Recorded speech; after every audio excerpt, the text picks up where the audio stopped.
friends, welcome back to your science class.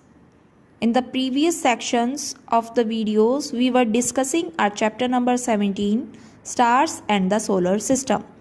And we have studied up to the topic Ursa Major, Great Bear Constellations. For today, we will continue our chapter from topic Ursa Minor or Little Bear Constellations. It is clearly seen in the northern part of the sky in July during the summer season. It is also known as Little Dipper, the Little Bear or Laghu Saptarshi. Laghu Saptarshi is the Indian name of Ursa Minor. There are seven prominent stars in this constellation that forms the shape of a dipper. The stars in Ursa Minor are closer and less bright than those of Ursa Major. Means in case of Ursa Major, we have more bright stars. At the end of the tail of Ursa Minor, there is a pole star. In figure number 17.30, you will be able to see the pole star. Pole star is also called Polaris, or its Indian name is Dhruv Tara. Next is Orion Hunter constellations. This is one of the most prominent constellations in the sky. It is visible during the winter season. It has 7 or 8 bright stars and several faint stars. Faint stars means which is not bright, which is very less bright. That forms the body of a hunter. So Orion is called the Hunter constellations. Vedha or Mriga. Mriga is the Indian name. The 3 middle stars represent the belt of the hunter. The head and limbs of the hunter are formed from other faint stars that are not shown in the figure. This is a hunter constellations. The star Sirius, and that is the brightest star in the sky, is located close to the Orion. To locate Sirius, imagine a straight line passing through the 3 middle stars of the Orion.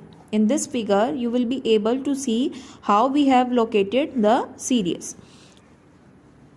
Look along this imaginary line towards the east direction in the sky. This will lead to a very bright star called Sirius. Next is Scorpius. It is visible in July and August. It has also 7 prominent stars and resembles a scorpion. It is also known as Vrishchika. Its Indian name is Vrishchika. Next one is Cassiopeia. This constellation is visible in the month of October in the northern sky. There are 5 stars, 1, 2, 3, 4, 5 in this constellation that are so arranged that they form letter W.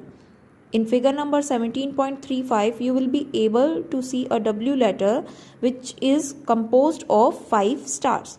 It is seen nearer to the pole star and is also called Sarmishtha. Its Indian name is Sarmishtha. Now the next topic is artificial satellites. An artificial satellite is a human-made object that has been placed into the orbit around the Earth or other planets to perform specific functions. Artificial satellites are launched from the Earth. The first artificial satellite, called Sputnik I, was launched by the Soviet Union USSR on October 4, 1957. Since then, many countries, including India, have launched a large number of artificial satellites. Most of these satellites revolve around the Earth. The first Indian satellite,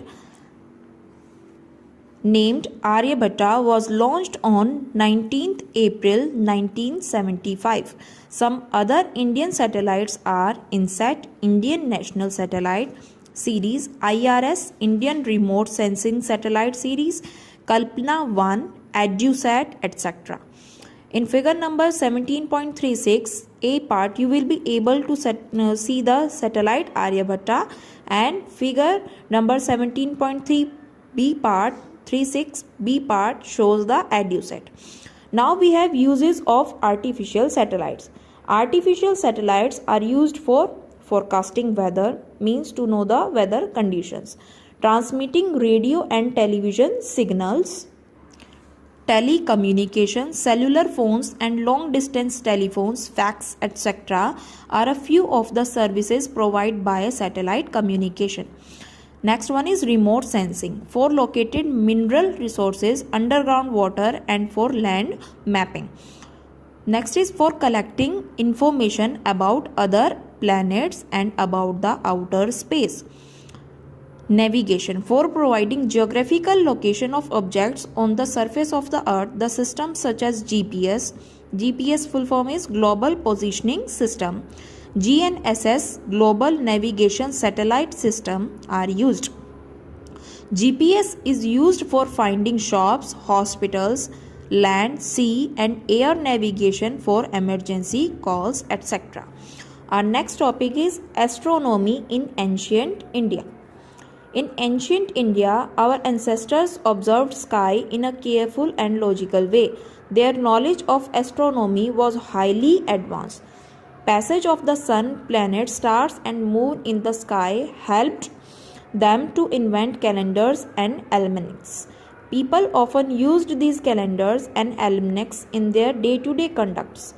A better understanding of climate and rainfall patterns for timely sowing and choice of crops, fixing the date of seasons and festivals was also obtained with these calendars. In ancient India, the practice of astronomy is mentioned in Rig Veda, composed about 4000 years ago. Many Indian scholars have contributed to astronomy.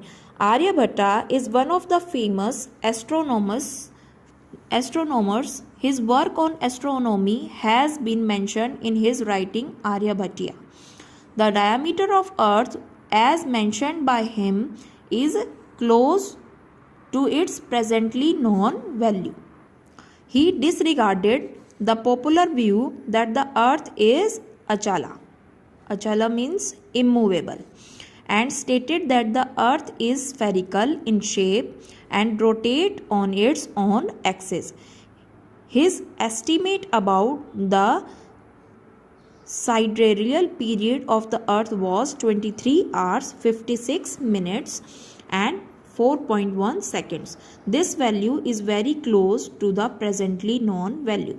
He also mentioned that the moon and the planets shine due to the reflected light of the sun. He gave a corrected scientific explanation for solar and lunar eclipse.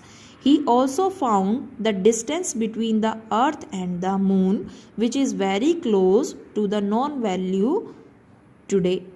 So, we have completed our chapter. This was all for this video. Thank you.